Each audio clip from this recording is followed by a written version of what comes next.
And lastly I would like to tell you कि छोटे मोटे ऐसे एटीट्यूड से ओवरऑल हम सुखी रह सकते हैं। जब अमेरिका में लाइट जाती है तब पता है वे लोग क्या करते हैं? He picks up the phone and calls the electric company, अरे ये लाइट क्यों गई, क्या हुआ? क्योंकि Americans are not used to such things. Japan में जब लाइट जाती है तब जापानीज क्या करता है? They are self working people, मेज ले आएगा, उस पर चढ़ जाएगा और फ्यूज ठीक करने लगेगा। They are self working people. और पता है इंडिया में जब लाइट जाती है तब क्या होता है? दरवाजा खुलता है, सब अंधेरा है, होता है, सबके अंधेरा, सबके घर में अंधेरा हो गया ना, हमारे घर में भी होता है, बैठ जाओ, और बाहर बैठ जाता है गप्पे सप्पे मारने के लिए। एटीट्यूड्स हमेशा पॉजिटिव और बड़ा रखना चाहिए, तो जीवन में बहुत आनंद आ सकता है। एक baby mosquito was on his maiden flight. उसके माता पिता देख रहे थे कि हमारी बेबी मॉस्किटो की फर्स्ट फ्लाइट है विंग्स आने के बाद। स्टोरी है। And the mother and father were watching, oh what a wonderful flight, good take off. पूरे रूम में घूम के वो बेबी मॉस्किटो वापस आया माता पिता के पास, और उसकी माता ने बहुत इंक्विजिटिवनेस से पूछा, how was your maiden flight, पहली फ्लाइट कैसे थी? तब बेबी मॉस्किटो ने बताया, mom it was great. Mom ने पूछा कैसे? Mom mom everybody were clapping for me, मेरे लिए सब ताली बजा रहे थे। पता चला क्या था? सब एक्चुअली क्या कर रहे थे? उसको मारने का प्रयत्न कर रहे थे। और उसने क्या एटीट्यूड रखा? मेरे लिए तालियां बजा रहे थे। जब मारने के लिए भी प्रयत्न हो तब भी मेरे लिए तालियां है। This is the greatest attitude in life. And they remain happy. कितना आनंदित हो गए वो छोटा बेबी मॉस्किटो, कितना आनंद में आ गया होगा। अरे यार, in my maiden flight everybody were clapping for me. Highest kind of attitudes in life. Situation के मुताबिक एडजस्ट हो जाओ, दिस इज एटीट्यूड। पानी की तरह सीखना। पानी ग्लास में भर देते तो शेप क्या ले लेता है? ग्लास का। बकेट में भर दो तो शेप क्या ले लेता है? बकेट का। सिचुएशंस के मुताबिक सेट हो जाओ। Adjustment is life, compromise is life. Adjustment and compromise is the attitude of life. सब मेरे हिसाब से ही चलना चाहिए। मुझे आपको प्रश्न पूछना है कि आपके घर में सब आपके हिसाब से चलता है? बिपिन राम जी, घर के 4 दीवार के अंदर, ऑफिस में तो कुछ भी चलता होगा, वहां तो बहुत कम चलता होगा। सब अपने हिसाब से नहीं चलता है। If you don't remember other things in the talk, remember only this much, adjustment and compromise should be the attitude of life.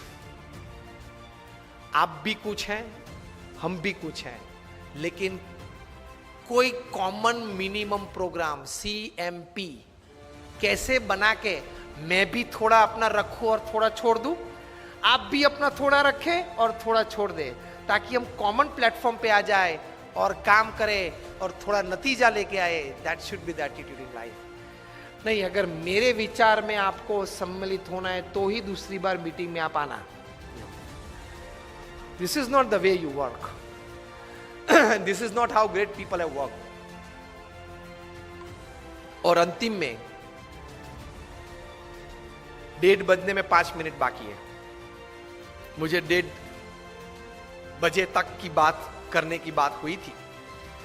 Last 5 minutes I would like to talk to you about the attitude towards God. कई लोग आस्तिक है, कई लोग नास्तिक है, अपने अपने हिसाब से सब विचार करते हैं, सोचते हैं, चलते हैं जीवन में। लेकिन एक बहुत बड़े एस्ट्रोनॉमर फ्रेड हॉयल ने बताया कि it is advantageous to believe in God then not to believe. Professionally भी आप भगवान में मानो, अच्छाइयां बुराइयां के लिए नहीं, छोड़ दो, मोक्ष के लिए नहीं हो, छोड़ दो। प्रोफेशनल तो हैं आप, वैश्य फेडरेशन तो हो, व्यापारी तो हो, तो व्यापारी के ढंग से भी आप भगवान में मानो तो भी जीवन में बहुत बड़ा लाभ है।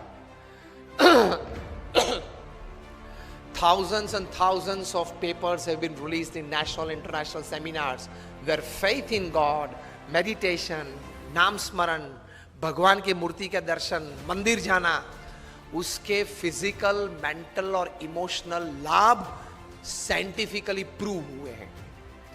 कभी ये बात भी 1 घंटे तक करेंगे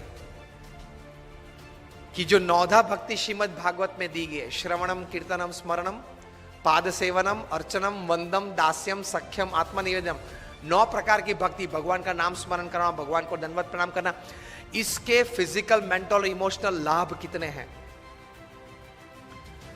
फॉर एग्जाम्पल, हड्डियां कमजोर हो जाती है, उसको बोलते हैं ऑस्टियोपोरोसिस, जल्दी टूट जाती है।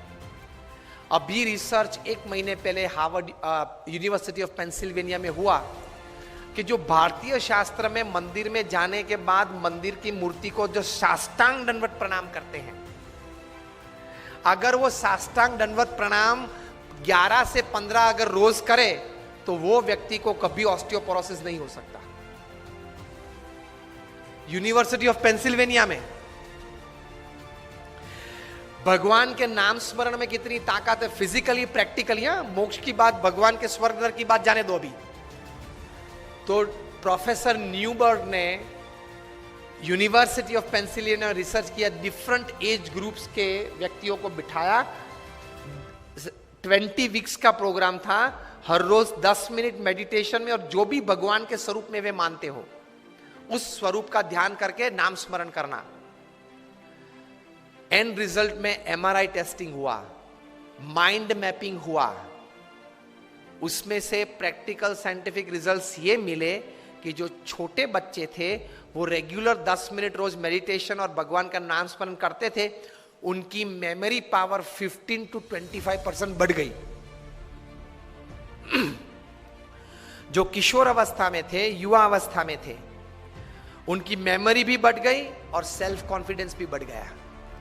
जो मिडिल एज में थे, 35, 40, 45, 50 में, उनको जीवन में कॉन्फिडेंस बढ़ गया, और जो ओल्ड एज में थे उनको इमोशनल सपोर्ट बढ़ गया, इमोशनल स्ट्रेंथ बढ़ गई ये नाम स्मरण से। Practically advantage. तो जो बातें हमारे शास्त्र में महान ऋषि मुनियों ने लिखी है वो बात सही है। It is 100% right, absolutely right. तो एटीट्यूड हमारे शास्त्रों, संत और भगवान के प्रति ये आस्तिक भाव का रखना, उसमें कुछ लेना देना तो है नहीं, उसमें कुछ लेना देना तो है नहीं। ये एटीट्यूड रखो कि भगवान है, भगवान ये सर्वे जगत के कर्ता हर्ता है, और जो भी कुछ करते हैं वो हमारे मनुष्य के अच्छे के लिए करते हैं। इतना पॉजिटिव एटीट्यूड भगवान के बारे में रखो तो बहुत शांति रहेगी, बहुत स्थिरता रहेगी।